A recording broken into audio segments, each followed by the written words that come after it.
Welcome to my family blog channel. और आज के वीडियो में मैं ये बताने जा रहा हूँ कि कैसे मैंने पोस्टडॉक पोजीशन के लिए अप्लाई किया यूएस में, क्या प्रोसीजर थी, कैसे इंटरव्यू हुआ and how I came here. So complete story रहेगी including application, email, interview and how I came here. और अगर आप मेरा फैमिली ब्लॉग देखना पसंद करते हैं, मैं बता दूं कि इसमें समर, समीर, कंचन और कोई फैमिली ब्लॉग रिलेटेड कंटेंट नहीं है। तो अगर वीजा रिलेटेड जानकारी नहीं चाहिए तो इस ब्लॉग को यहीं पे छोड़ सकते हैं। ये वीडियो मेनली फोकस है जो लोग इंडिया में पीएचडी कर रहे हैं, पोस्टडॉक पोजीशन के लिए अप्लाई करना चाहते हैं, उनके लिए है। हमारे चैनल पे बहुत टाइम से क्वेश्चन आ रहा था कि मैं ये बताऊं कि कैसे मैं पोजीशन के लिए अप्लाई किया, और ये भी था कि कैसे अप्लाई करना चाहिए, क्या क्या प्रोसीजर होती है या कैसे कांटेक्ट करना चाहिए। इस वीडियो में मैं कंप्लीट स्टोरी शेयर करूंगा अपनी कि मैंने कैसे अप्लाई किया। एक सेपरेट वीडियो बाद में बनाऊंगा जिसमें डिटेल में जाके समझाऊंगा कि कैसे कवर लेटर लिखना चाहिए, सीवी कैसी होनी चाहिए, क्या मिस्टेक्स हम लोग कर देते हैं, कौन कौन सी चीजें होती हैं नहीं करना चाहिए, क्या चीज़ें इम्फेसाइज करना चाहिए लेटर में। तो उसके लिए सेपरेट वीडियो बनाऊंगा। तो अभी चलते हैं, हमारी स्टोरी स्टार्ट करते हैं कि कैसे मैंने अप्लाई किया।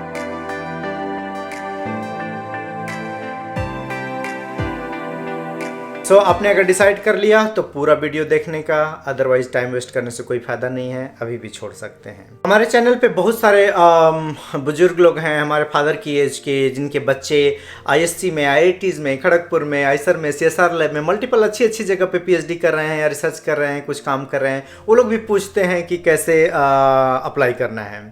पहली चीज़ तो मैं आप लोगों को बोलना चाहूँगा कि आप वरी मत कीजिए, आप लोगों के बच्चे ऑलरेडी बेस्ट प्लेस पे हैं, so they know how to do it. So अपने बच्चे पे बिलीव कीजिए। जो लोग मेरी पहले की वीडियो नहीं देखे हैं, मेरे एजुकेशन के बारे में नहीं जानते हैं, मैं उनके लिए बता दूं, मैंने मास्टर इन केमिस्ट्री किया है बनारस हिंदू यूनिवर्सिटी से, एंड देन मैंने पीएचडी किया हुआ है लखनऊ से।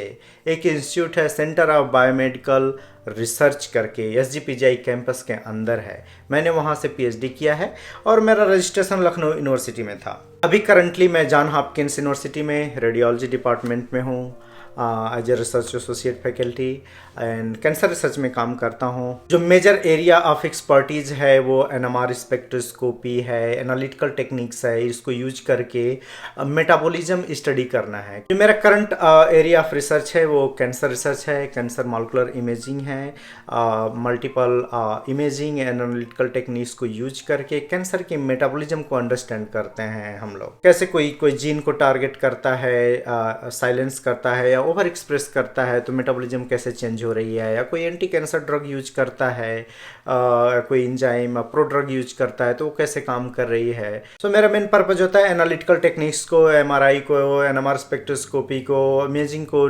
मल्टीपल इमेजिंग टेक्निक्स को यूज करके उस मेटाबॉलिज्म को समझें और उसको इम्प्लीमेंट करें एज ए डिजीज डायग्नोसिस में, ट्रीटमेंट में, और इसको कैसे ट्रांसलेट किया जा सकता है into clinic. So now let's get back to my PhD submit करने के बाद मैं अवार्ड होने का वेट कर रहा था। लखनऊ यूनिवर्सिटी में बहुत टाइम लेता है अवार्ड होने के लिए, तो मैं इंडिया में कुछ जॉब सर्च कर रहा था और रियलिटी ये थी कि मुझे रिसर्च एसोसिएट की पोजीशन भी नहीं मिल रही थी पीएचडी के बाद।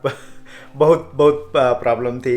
कंचन की फेलोशिप के ऊपर मैं अपना टाइम काट रहा था, तो मैं सोचा कि क्यों नहीं मैं बाहर अप्लाई करता हूँ और देखते हैं कैसे होता है। जब हम लोग इंडिया में रहते हैं, पीएचडी कंप्लीट कर लेते हैं, जॉब नहीं मिलती है तो बहुत बुरी तरह से हम लोग फ्रस्ट्रेटेड रहते हैं, और रीज़न भी है क्यों कि ऑलरेडी हम लोग ने बैचलर, मास्टर और पीएचडी में 5-6 साल लगाए हैं और उसके बाद भी जॉब नहीं मिलती है। साइकोलॉजिकली और इमोशनली बर्डन रहता है, फिर लगता है इतना टाइम स्पेंड किया पीएचडी में, उसके बाद भी एक अच्छी जॉब नहीं मिल रही है, और ऊपर से सोसाइटी पूछती है कब तक पढ़ाई करोगे भाई। तो एक बहुत बर्डन होता है पीएचडी लोगों के ऊपर, और उसमें कहीं जॉब नहीं मिलती है, अप्लाई करना होता है तो थोड़ा सिचुएशन अच्छी नहीं रहती है। बट मैं बता दूं, जो पर्सन अच्छी लैब से पीएचडी किया है, जिसके 2-3 फर्स्ट ऑथर पब्लिकेशन है इंटरनेशनल पीयर रिव्यूड जर्नल्स में, जो भी उसका एक एरिया है, फोकस है, उस पर अच्छे से काम किया है और जानता है, इजिली आपको पोस्टडॉक पोजीशन मिल जाएगी कहीं भी।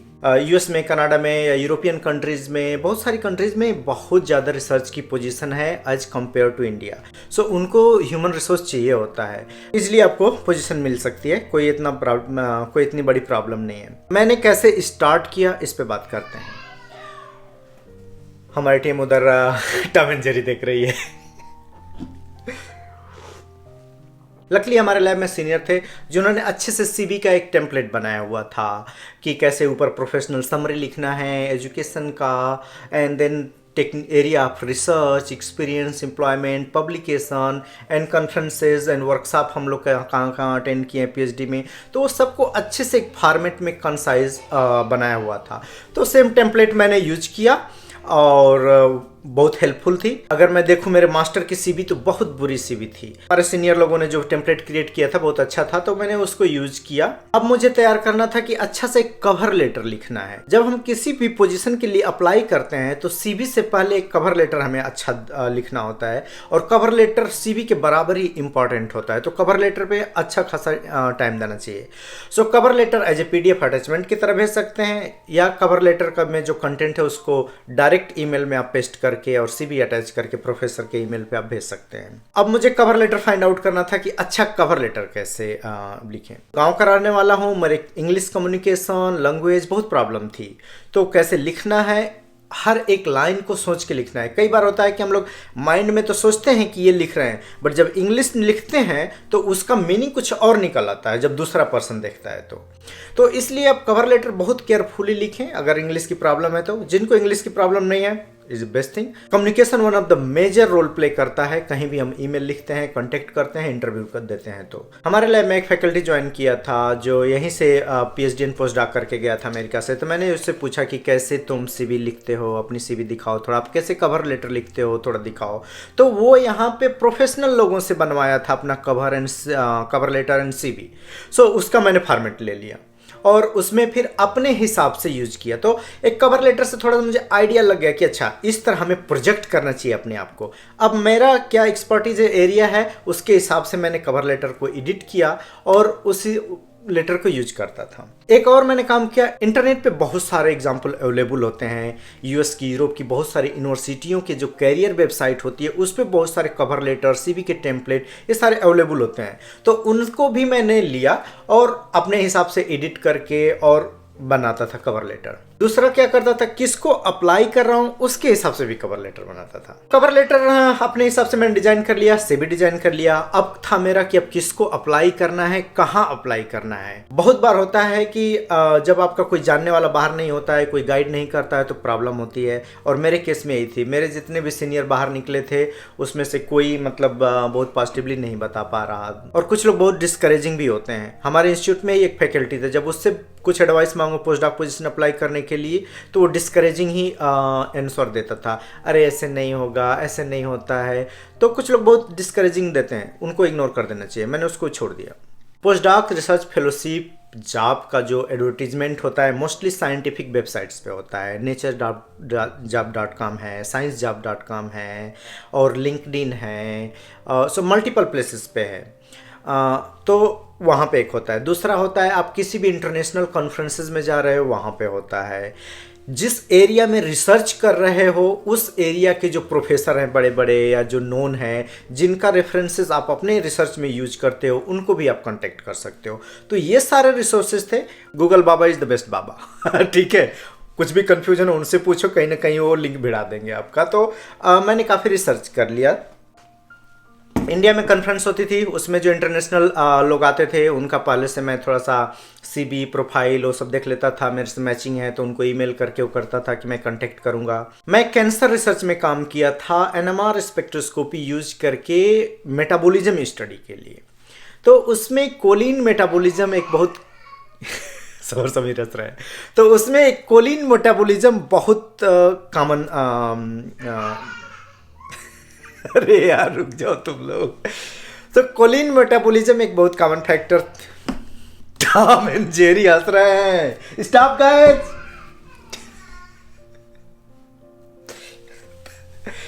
सो उसमें कोलिन मेटाबॉलिज्म बहुत कॉमन फैक्टर था। कैंसर में कोलिन मेटाबॉलिज्म, जो लोग इसमें और डीप काम किया उनको पता होगा कोलिन काइनेज एंजाइम होता है, वो कैसे काम करता है। कोलिन मेटाबॉलिज्म से रिलेटेड अक्सर जो रेफरेंस में साइट करता था वो साइट करता था जावेर भुजवाला का, जो जॉन हॉपकिंस यूनिवर्सिटी से हैं और मेरे करंट मेंटर हैं। फिर मैंने उनके और पेपर थोड़ा सर्च करता था कि इसमें क्या काम किया इन्होंने। फिर देखा कि इन्होंने कैंसर मेटाबॉलिज्म में बहुत काम किया हुआ है, काफ़ी फेमस हैं।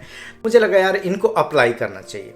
इनकी लैब में इनकी वेबसाइट नहीं है, इनकी लैब में कोई पोजीशन नहीं ओपन थी, फिर भी मैंने अपना CV बनाया, कवर लेटर लिखा। तो जब आप कवर लेटर लिखा मैंने इनको, तो इनके फोकस और हमारे फोकस का था कि जावेद बुजवाला ने क्या काम किया है और मैं क्यों इंटरेस्टेड हूँ इनकी लैब में, क्या मुझे अच्छा लगा और मेरी क्या एक्सपर्टीज़ है, how much I am interested in your work in joining your lab. So इस तरह करके ईमेल में वही कवर लेटर चिपकाया और अटैचमेंट CV अटैच करके इनको भेज दिया। बहुत सारे जो बड़े प्रोफेसर होते हैं, एक मिनट, बहुत सारे बड़े PI होते हैं ना, वो अपनी पोजीशन को एडवर्टाइज नहीं करते हैं। ऑलरेडी उनके पास इतना CV आता रहता है और नेटवर्किंग के थ्रू लोग उनको ऑलरेडी कॉन्फ्रेंसेज में बाकी जगह पे कांटेक्ट करते रहते हैं, तो उसी से वो लोग पिक कर लेते हैं। मेरी बॉस भी यही करती है और ऐसे ही मुझे भी लिया। तो मेरी बॉस ने रिप्लाई किया कि your CV and research looks very impressive, I would like to talk to you over the phone. और एक चीज़ बता दूं, बहुत बार प्रोफेसर नहीं रिप्लाई करते हैं या लेट रिप्लाई करते हैं या कभी कभी स्किप कर जाते हैं, उनके पास इतना ईमेल आता है। तो आप 1-2 महीने बाद दोबारा भी उनको ईमेल कर सकते हैं, ईमेल डालने में कोई आपका खर्चा नहीं है। फिर फ़ोन पे कॉल किया, तो मुझे लगा था कि अभी कैजुअल टॉक है एंड देन फिर इंटरव्यू होगा, प्रेजेंटेशन वगैरह एंड देन वो ऑफर लेटर देगी। मेरी बॉस ने ऑलरेडी मेरा CV अच्छे से देख लिया था, फिर फ़ोन पे बात किया और मल्टीपल क्वेश्चन पूछने लगी, टेक्निक से रिलेटेड, पब्लिकेशन से रिलेटेड। तो आई थिंक 30 मिनट्स का जस्ट फ़ोन इंटरव्यू था और उसी में डिसाइड कर लिया कि हाँ मुझे हायर करना है। उसमें बोल भी दिया कि I am going to proceed with the hiring process and मेरी जो असिस्टेंट है she will let you know. मुझे लगा अरे यार इतना आसानी से इंटरव्यू हो जाता है। बट सारी पोजीशन और इंटरव्यू ऐसे ही नहीं होता है इतना आसानी से, नहीं, उस अलग प्रोसीजर होता है। और मुझे 1-2 और पोजीशन मिली थी, उसका मैं प्रोसीजर इसके बाद बताऊंगा। तो जावेद बुजवाला ने फिर बोला कि मुझे 3 रेफरेंसेस चाहिए। सो जो भी मेरे कोलैबोरेटर थे और PhD के मेंटर थे, PhD कोलैबोरेटर थे, सब लोगों का मैंने रेफरेंस भिजवा दिया इनको ईमेल पे। फिर इन्होंने अपनी असिस्टेंट को बोल के यूनिवर्सिटी से जो DS 2019 होता है, J1 डॉक्यूमेंट होता है रिसर्च स्कॉलर के लिए, उन्होंने भिजवा दिया हमें। एंड देन फिर सिंपल सा प्रोसीजर होता है, जाके दिल्ली एम्बेसी में जाके आप वीज़ा फाइल करो एंड वीज़ा मिलने के बाद मैं यहाँ चला आया। प्रोसीजर कुछ नहीं होती ज्वाइनिंग की, यहाँ आने के बाद जस्ट आप लैब में जाओ और इंटरनेशनल ऑफिस होती है, वहाँ जाके रिपोर्ट कर दो कि आई एम हियर। वो लोग सब कुछ कर देते हैं, आपका पेरोल और सब सैलरी वगैरह स्टार्ट हो जाती है इमीडिएटली, इंश्योरेंस वगैरह सब स्टार्ट हो जाता है। फिर मेरी बॉस डिसाइड की बैठ के कि क्या काम करना है, कैसे प्रोसीड करना है, एंड आई एम हियर। अब चलते हैं एक पोजीशन जिसमें एडवर्टाइज थी, अप्लाई किया और उसकी कंप्लीट प्रोसीजर बताते हैं। और वो भी मुझे ऑफर मिली थी। जो मेरा PhD का काम था वैसे ही सिमिलर ग्रुप पे काम करता था नॉर्वे में, NTNU यूनिवर्सिटी करके है एक, वहाँ पे उनका नाम है टूने बाथेन करके, वहाँ पे अप्लाई किया था मैंने। वो पोजीशन एडवर्टाइज थी, मैंने अप्लाई किया। उधर से ईमेल आया कि they are interested and they want to interview me, और उनका 1 घंटे का प्रेजेंटेशन रहेगा। सो बाकायदे लिखा था कि प्रेजेंटेशन मुझे अपने काम पे देना है, कौन कौन उसमें रहेगा। तो उसमें जो प्रोफेसर थी वो थी, वहाँ पे एक जो पोस्ट डॉक फेलो काम कर रहा था वो था, वहाँ की जो HR थी वो थी और एक लोग थे। तो 4 लोग इंटरव्यू में थे और स्काइप के थ्रू हुआ। तो मुझे बैठ के इंडिविजुअली क्वेश्चन पूछा जा रहा था। फिर सब लोगों ने क्वेश्चन पूछा कुछ और मैंने प्रेजेंटेशन दिया। और फिर इसके बाद ये कैजुअल इंटरव्यू था।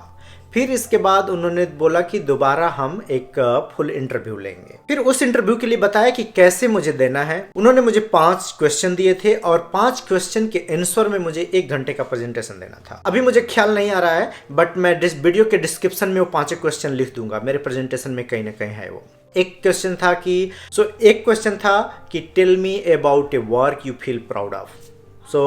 मैंने उस पर एक काम हाईलाइट किया जो कि क्लिनिकल एप्लीकेशन के लिए मैं काम किया था और रियली मैं बहुत फील करता हूँ कि उसका पोटेंशियल बहुत अच्छा था, रियल डायग्नोस्टिक्स पर्पस से काम किया था। तो उस वर्क को हाईलाइट किया कि क्या प्रॉब्लम थी, कैसे मैंने सॉल्व किया, क्या अप्लाई किया और क्या इसका फ्यूचर पोटेंशियल है, क्या स्कोप है। तो इस तरह करके आंसर दिया।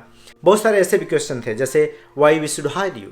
तो जब ये क्वेश्चन पूछा तो मैंने उनको बताया कि why you should hire me. इसमें फिर मैंने हाईलाइट किया कि मैंने क्या काम किया है एंड इस पोजीशन के लिए आपकी क्या क्या रिक्वायरमेंट है, उस टेक्निकल एक्सपर्टीज़ मेरी कितनी है, मेरा एरिया एक्सपर्टीज़ क्या है। So based on this I feel I am a strong candidate for this position and I can solve your problem. मैंने ऐसे ही बोला था, I can solve your problem, I am very confident in that. सबको hello बोल दो। Hello. सो हमारा baby का टॉम एंड जेरी फिनिश हो गया तो बोल रहा है कि अब लगाओ। हाँ अंकल के बेबी लगा रहे, चलो। एक क्वेश्चन ये भी था कि why you are interested in your lab. तो उस लैब के बारे में मैंने थोड़ा रिसर्च किया हुआ था, पहले से मुझे पता था, उनके रेफरेंसेस मैं साइट करता था। तो बताया कि भाई ये आपने काम किया है, इसमें बड़ा मेरा इंटरेस्ट है, ये चीज़ आप करते हो, ये चीज़ मुझे लर्न करना है, I wanted to learn this thing. So आपको ये भी इंटरेस्ट शो करना है कि हाँ you know about that lab, and मैंने वही किया। सो इस तरह करके मल्टीपल क्वेश्चन था, 5 क्वेश्चन, उसी के रिस्पांस में मुझे प्रेजेंटेशन देना था, टेक्निकल प्रेजेंटेशन भी, और ये एचआर के जो इस तरह के क्वेश्चन थे वो क्वेश्चन भी। 1.5-2 घंटे का इंटरव्यू था, और फिर इसके बाद बोला कि वो लोग डिसीजन लेके बताएंगे। फिर इसके बाद उन्होंने और भी कैंडिडेट को इंटरव्यू किया, और इसके बाद वो डिसीजन लिया और बोला कि we are interested in you and we want to hire you. तो हायरिंग प्रोसीजर शुरू कर दिया। फिर वहाँ के जो एचआर और असिस्टेंट होते हैं उनको कांटेक्ट करना, मेरा डॉक्यूमेंट कौन सा चाहिए, डॉक्यूमेंट देना। सो उन्होंने फिर मुझे फाइनल ईमेल करके बताया, और मुझे फाइनल ऑफर भेजा कि ये सैलरी होगी, ये इंश्योरेंस होगा, और ये सारी चीज़ें हैं। If you have any question let us know. मेरे पास वहाँ से भी ऑफर आ गया था, जॉन हॉपकिंस से भी ऑफर आ गया था, और एक थर्ड पोजीशन थी जो यूके में थी, वो थी एनएमआर स्पेक्ट्रोस्कोपी स्पेशलिस्ट की। वहाँ भी मैंने अप्लाई किया था। काफ़ी फेमस प्रोफेसर थे एनएमआर स्पेक्ट्रोस्कोपी के, उनके भी पब्लिकेशन टेक्निक्स हम पीएचडी में यूज करते थे। वहाँ पे पोजीशन निकली थी, इमीडिएटली मैं अप्लाई किया था, और अच्छे से कवर लेटर लिख के अप्लाई किया था। वो भी बहुत इंटरेस्टेड थे। वहाँ भी एक बार बात हो गई, they wanted me to full interview, और बहुत बार ईमेल कर रहे थे, और फ़ोन भी आ रहा था, और मैं डिसाइड नहीं कर पा रहा था कि थर्ड पोजीशन पे जाऊं या नहीं जाऊं, क्योंकि थर्ड वाली पोजीशन इन दोनों पोजीशन से बेटर नहीं थी। फिर लास्ट मोमेंट में उनको बोल दिया कि no I am not interested in this position any more, already got other post doc position, so वहाँ मैं ज्वाइन करने जा रहा हूँ। तो उन्होंने भी थैंक यू ईमेल लिख के छोड़ दिया, बट ऑलमोस्ट वो भी क्लियर था, ऑलमोस्ट 100% क्लियर था, और मेरे प्रोफाइल से एक्सपर्टीज 100% मैचिंग था। अब मुझे डिसाइड करना था कि कहाँ पे जाना चाहिए, नॉर्वे या यूएस। और जानते हैं हम सारे इंडियंस लोग को अमेरिका का बस भूत सवार है, बट मैं बता दूं अमेरिका ही ऐसी कंट्री नहीं है जहाँ पे अच्छी लाइफ जी सकते हैं, अच्छा रिसर्च कर सकते हैं। ऑलरेडी बहुत सारी यूरोपियन कंट्री हैं, और भी लाइक ऑस्ट्रेलिया, न्यूजीलैंड, बहुत सारी और कंट्री हैं जहाँ पे जाके अच्छा रिसर्च कर सकते हैं और यहाँ से अच्छी लाइफ जी सकते हैं। बट जो हाइप हम लोग के अंदर अमेरिका का है ना, वही हमारे ऊपर भी अप्लाई हो गया। क्योंकि जो लोगों से मैं बात करता था बोलते थे यार अमेरिका का ये है, यूनिवर्सिटी की रैंकिंग, प्रोफेसर की रैंकिंग, मल्टीपल चीज़ों ने बोला। थोड़ा इफेक्टेड मैं भी हुआ, बट जब आपको इस तरह 2 पोजीशन मिलती है तो सिंपली कंपेयर करो कि कहाँ पे आपका बेस्ट करियर ग्रोथ होगा। मैंने कंपेयर किया, वो प्रोफेसर और जॉन हॉपकिंस की जो प्रोफेसर है मेरी जॉर्ज बुजवाला, ये काफ़ी बिग प्रोफेसर है, इनका काफ़ी बड़ा नाम है इस एरिया में। कहीं भी जाओ तो फंडिंग की प्रॉब्लम यहाँ पे नहीं होती, इनके पास ऑलरेडी इतनी फंडिंग रहती है, जितना दिन काम करना है, आपको रिटायर होना है यहीं से रिटायर भी हो सकते हैं इन्हीं की लैब से। दूसरा मेरा पर्पज ये हो गया था कि जॉन हॉपकिंस मेडिकल इंस्टीट्यूट है और मुझे एक प्रॉब्लम थी, तो मैं सोचा था कि यहाँ पे रहूँगा तो काफ़ी सेफ रहेगा, कि मेरा ट्रीटमेंट वगैरह बेस्ट प्लेस पे हो जाएगा, और अच्छा भी हुआ। जॉर्ज बुजवाला को ज्वाइन कर लिया और टोन बाथेन को मैंने ना बोल दिया। बट ना भी जब आप बोलते हो ना तो बहुत पोलाइट और अच्छे से बोलना होता है। तो जैसे मैंने लिखा था कि dear professor Bathen, thank you very much for your offer, and your lab is one of the best in this area and I was really interested in. At the same time I got another position from Professor Jawahar Bujwala, John Hopkins University. I'm really confused कि कौन सी lab join करना चाहिए. Both lab is equally good, and considering some of my interest and the project I am going to work on, going to join Professor Bujwala lab. I am equally interested to work with you in the future. Also इस तरह करके बहुत अच्छा से एक email लिखा उनको। फिर उन्होंने भी अच्छा से रिप्लाई दिया, I can understand what you are saying, and फिर एक अच्छा रिलेशन रहा। और मैं बता दूं, जब मैं अमेरिका से ग्रीन कार्ड फाइल किया तो ग्रीन कार्ड में बड़े बड़े प्रोफेसर की वो रेफरेंस की ज़रूरत पड़ती है कि जिस एरिया में आप काम किए हो। तो मैंने टोन बाथेन को लिखा कि मुझे रेफरेंस चाहिए आपका हमारे ग्रीन कार्ड एप्लीकेशन के लिए। उन्होंने बहुत अच्छा रेफरेंस दिया। और सिंगापुर में एक कॉन्फ्रेंस में मिली भी थी, और फिर वहाँ पे एक सेशन था जिसमें मेरा टॉक था और उस सेशन को चेयर कर रही थी, तो पूछी भी we are doing John Hopkins, तो अच्छा रिलेशन भी रहता था। सो ऐसे मैंने नॉर्वे का पोजीशन रिजेक्ट किया और यहाँ पे आ गया। टोनबाथेन की लैब के बहुत सारे लोग, जॉन हॉपकिंस में प्रोफेसर क्रिस्टीन हैं, उनकी लैब में लोग आते हैं काम करने के लिए, बिकॉज दोनों लैब सिमिलर ही हैं। सो कहीं ना कहीं हम लोग इस एरिया में मिलते हैं। जो लोग इंडिया में पीएचडी कर रहे हैं, पोस्टडॉक सर्च कर रहे हैं, मैं उनके लिए क्या सजेशन देना चाह रहा हूँ मेरी स्टोरी से। फर्स्ट ऑफ ऑल, जैसे मैंने अपने दोस्तों से, अपने सराउंडिंग जो फैकल्टी हैं, जो लोग एक्सपीरियंस है यूएस में पीएचडी पोस्टडॉक किए हैं, उन लोगों से मैंने बात किया कैसे सीवी लिखते हैं, कैसे कवर लेटर लिखते हैं, कुछ सजेशन दो। सो कुछ लोग निगेटिव बोलेंगे, कुछ लोग पॉजिटिव सजेशन देंगे। आप पॉजिटिव लोगों का सजेशन लो, थोड़ा इंटरनेट से सर्च करो, बहुत सारी वेबसाइट्स हैं, बाकी सारी चीज़ें हैं, बहुत सारे टेम्पलेट अवेलेबल हैं इंटरनेट पे, उनको देखो, उनके हिसाब से अपने कवर लेटर सीवी डिजाइन करो। कंचन और हमने पीएचडी सेम जगह से किया है। कंचन के जो बॉस थे प्रोफेसर निजर सिन्हा, वो भी हमारे कोलैबोरेटर थे, वो भी कैलिफोर्निया से पोस्टडॉक करके गए थे, तो उनसे बहुत सारे सजेशन मैंने मांगा। वो भी काफ़ी हेल्पफुल सजेशन देते थे कि चूज करने में कि किस लैब को ज्वाइन करना है। अगर तुम्हारे पास है तो कौन सी बेस्ट लैब है, उनका रिसेंट पब्लिकेशन देखो। आप अपने सराउंडिंग लोगों से काफ़ी इन्फॉर्मेशन लो, काफ़ी लोग हेल्प करते हैं। सीवी कवर लेटर अच्छा लिखो। आप कोई भी ईमेल करने से पहले उसको प्रूफ रीड कर लो, 2 बार चेक कर लो। फर्स्ट जो होता है ना, कवर लेटर या ईमेल में क्या लिख रहे हो, अगर वो प्रोफेसर फर्स्ट ईमेल में ही नहीं इम्प्रेस हुआ ना और उसको लगा क्या लिख रहा है, इमीडिएटली वो रिस्पॉन्ड नहीं करेगा। मोस्ट ऑफ द प्रोफेसर के बाद बहुत सारे ईमेल आते रहते हैं, और जिस एरिया में आप काम करते हैं, एक्सपर्ट हैं, उस प्रोफेसर को अप्लाई कीजिए, कांटेक्ट कीजिए। उनके पास पोजीशन नहीं है तो भी कांटेक्ट कीजिए, जैसे मेरा ही हुआ। आपका जानने वाला कोई सीनियर, कोई सुपर सीनियर है जो सिमिलर एरिया में काम किया है, उनसे थोड़ा आप नेटवर्किंग कीजिए। नहीं आपको पता है, लिंक्डइन प्रोफाइल यूज कीजिए। लिंक्डइन में आपके एरिया से रिलेटेड जो भी लोग बाहर हैं, उनको आप डायरेक्टली आप ऐसे भी कांटेक्ट कर सकते हो, सिमिलर एरिया के हैं तो। सो 3 ऑफर कहेंगे। एक तो मैंने हाफ इंटरव्यू देके रिजेक्ट कर दिया, 2 मेरे पास ऑफर लेटर के साथ था। ये 3 जो हमारे साथ कहूँगा कि क्लियर थी, बट मैंने 50 से ज़्यादा एप्लीकेशन डाले थे। उसमें से मोस्ट ऑफ द निगेटिव आते थे। बहुत सारे प्रोफेसर जो इंडिया में आते थे कॉन्फ्रेंस में, उनसे मिला, पहले हाँ बोलते थे, फिर रिस्पॉन्ड नहीं करते थे। बहुत सारे लोग रिस्पॉन्ड निगेटिव दिए थे। तो अप्लाई करते रहना है, मिलेगा। और वीज़ा कैसे अप्लाई करना है, कैसे यहाँ पे आया, क्या प्रोसीजर है, उसके लिए ऑलरेडी मैंने वीडियो डाला हुआ है, तो आप उसको जाके देख सकते हैं। तो नेक्स्ट वीडियो में मैं ये बताऊंगा क्या क्या हम लोग कवर लेटर पे प्रॉब्लम करते हैं। कुछ मैं एग्जांपल आपको शो करूंगा, कुछ सीवी शो करूंगा। तो आज की वीडियो यहीं समाप्त करते हैं। आपके पास एडिशनल क्वेश्चन है तो कमेंट्स में लिखिए, इस वीडियो के कमेंट में लिखिए जरूर से। तो मैं ट्राई करूंगा कि next question and answer video में उसको आंसर दूंगा। नेक्स्ट वीडियो में मैं बात करूंगा कि क्या क्या कुछ कॉमन मिस्टेक्स हम लोग करते हैं पोस्ट डॉक्टरल एप्लीकेशन में, क्या क्या अवॉइड करना चाहिए, सीवी लेटर कवर के बारे में कुछ देंगे, मैं भी कुछ लिंक प्रोवाइड करूंगा। और बहुत सारे लोगों से मैं बात कर रहा हूं कि यार भाई अपनी स्टोरी हमारे चैनल पे शेयर करो, किसी को हेल्प करेगी। बहुत सारे लोग वीडियो शेयर करने में हेजिटेट कर रहे हैं, आई डोंट नो व्हाई।